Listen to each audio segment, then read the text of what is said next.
Good day, explorers. It's Mr. Rinehart from Miss Bianchi's kindergarten class with story time. Again, it's Halloween week, and we're going to read nothing but Halloween stories. This one, The Happy Trick-or-Treaters, by Mary Packard, illustrated by Charles Micucci.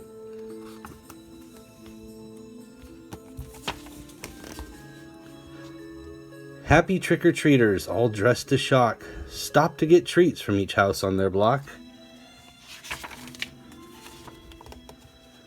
When they were through in their own neighborhood, a mischievous plan took them into the wood. As it turned out, only one didn't know where all of the others were going to go.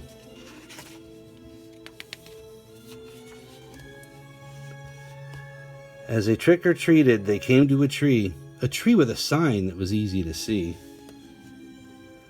"Come into my den," little fox read with fright. "I'd better go home now and call it a night."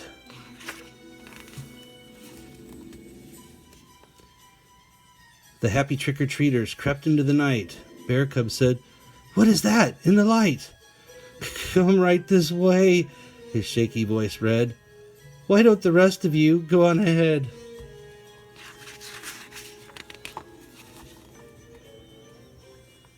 The group trick-or-treated wherever they could.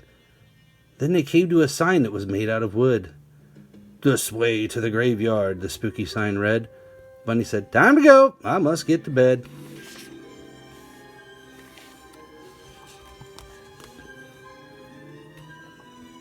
The happy trick-or-treaters slipped through the gate when they came to a mummy propped on a crate. The sign on his chest said, "Why are you here?" "See you later," squeaked Squirrel, who was shaking in fear.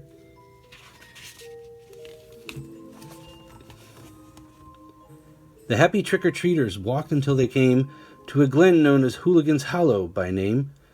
"Dead end," read the sign. Said a shivering mouse, "I'd better be getting back to my house."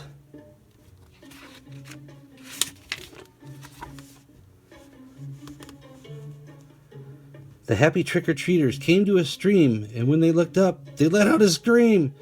A gruesome sign said, "I'd stay where you are." Just then Mole declared, "I've gone much too far."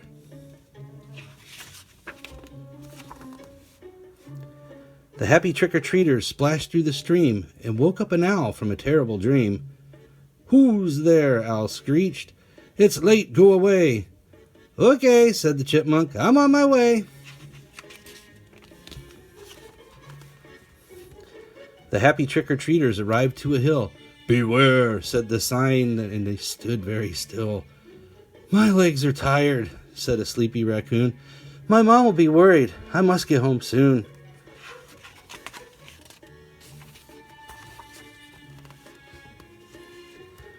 The happy trick-or-treaters reached the top and looked down.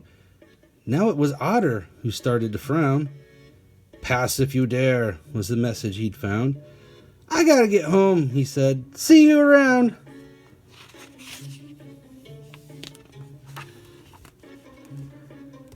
The last trick-or-treater started to shake. He started to shiver. He started to quake. Ahead was a house that looked haunted for sure.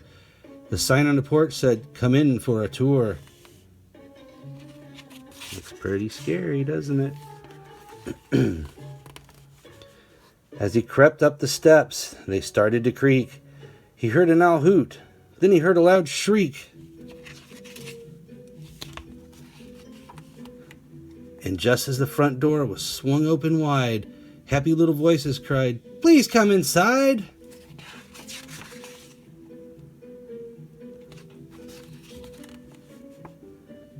The lone trick-or-treater slowly stepped in. "We tricked you," the otter said with a grin.